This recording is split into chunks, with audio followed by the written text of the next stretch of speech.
திரு விஜய் அவர்களுக்கு தமிழக மக்கள் வெற்றியை அள்ளி கொடுத்துருக்காங்க. மக்கள் தீர்ப்பை எல்லாரும் மதிச்சு தான் ஆகணும். அதில் மாற்று கருத்தே கிடையாது. ஆனால் முதல்வராக அவர் பதவி ஏற்கிறதுக்கு முன்னாலேயே பிறந்த நாளை கொண்டாடின ராயபுரம் தாவேகா எம்எல்ஏ விஜய் தாமு வாளால் கேக்க வெட்டி தளபதி வாழ்க்கைன்னு கோஷம் போட்டிருக்கிறாங்க.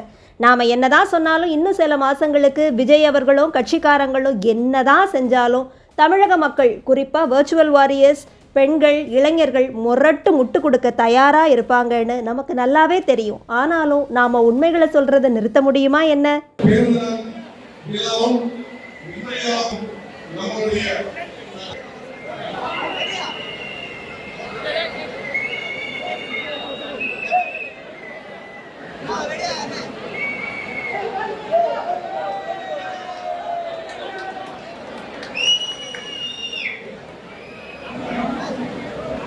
Ready?